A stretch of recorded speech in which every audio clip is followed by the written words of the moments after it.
guys, I'm Jessie and today I am going to be doing the DNF book tag.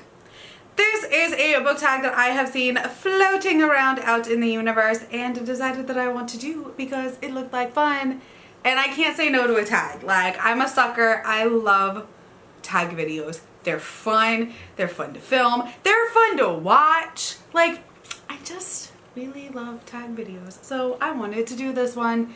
So I kind of tagged myself because like I feel like it's been going around for so long that like no one really tags each other anymore in this one because it's like no one knows who's done it and who hasn't. So I'm tagging myself and doing this as well. It is from a channel called Gunpowder Fiction and Plot. I will leave the original down below for you.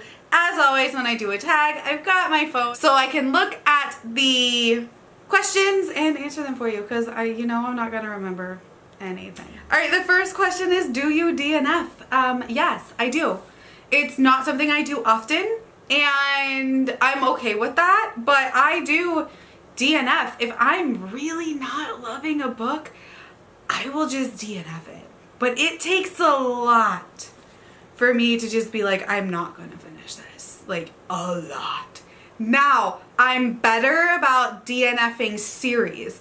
So I'll read like the first book in a series and then decide that the series itself is not for me and then do like full DNF that series. Be like, I'm just not gonna continue. I did that with Throne of Glass. I read the very first book, didn't love it, didn't care. So I'm not gonna continue on and read the rest of the series.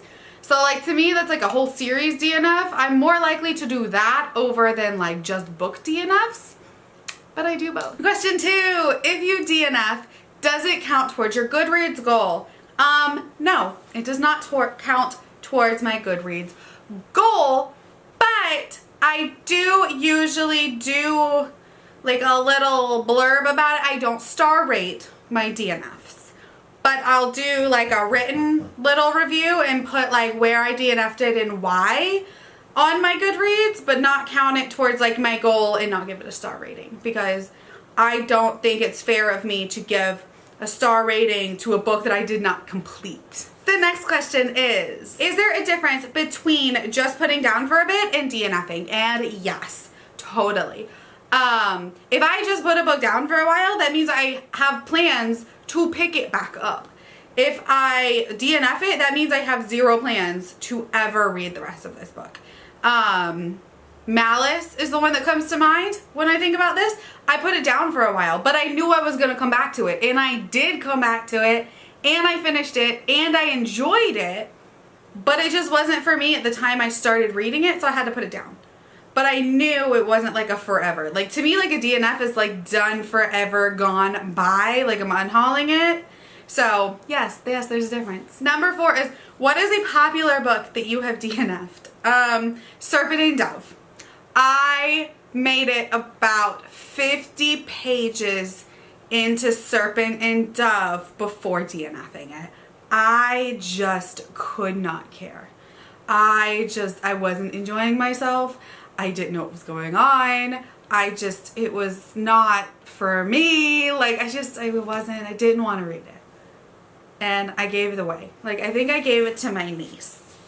Like I unhauled it. Like I didn't even keep the book. Number 5 is, what is a book you wished you had DNF'd? Oh, I've got a few. The Cruel Prince. I really wish I would have DNF'd The Cruel Prince. I could not stand that book. And Damsel. I did a whole rant review on both of those books. But I really just wish that I really wish I wouldn't have picked them up in the first place. And especially with Damsel, I wish I wouldn't have like pushed myself through because like I really wasn't enjoying myself. Cruel Prince, I just really wanted to know what the hype was, and like I finished the book and I had no idea what the hype was. Still couldn't figure it out. And then yeah, Damsel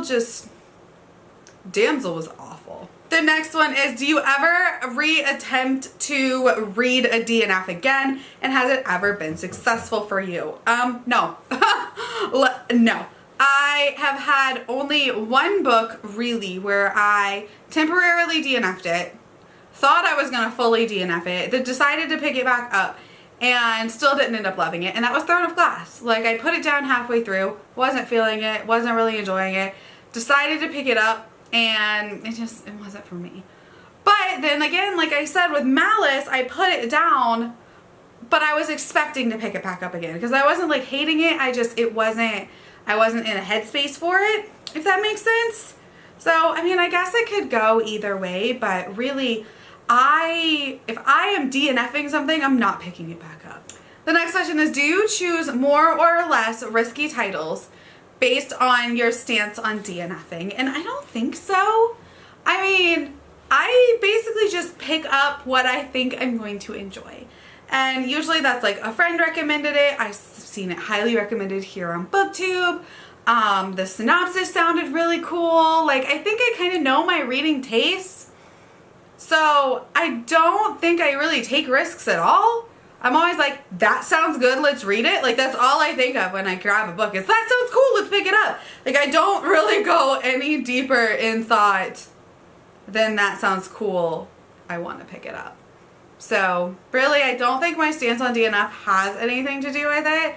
Other than, like, if I find something used, like at my used bookstore for really cheap, and I'm not sure how I'm gonna feel about it, I will pick it up if there's like even a thought that I might like it because of it being like cheap and used, and like I don't feel as bad if I DNF it and get rid of it because it was like used. But normally I stick to what I know that I'm gonna like. The next one is to just tag your BookTube buddies, and honestly I don't know who's done this and who hasn't, so if you want to do this, then do it. I want to see your answers, so you, the collective you, are tagged to do the DNF book tag because it was fun. It's fun, it's quick, it's short, I love it, and I'm a sucker for a tag, so this was a blast. All right, well, this was the DNF book tag. I hope you enjoyed it. Again, I will leave the original down in the comments for you, and hopefully you just had a good time. My name is Jessie, and I will see you next time. Bye.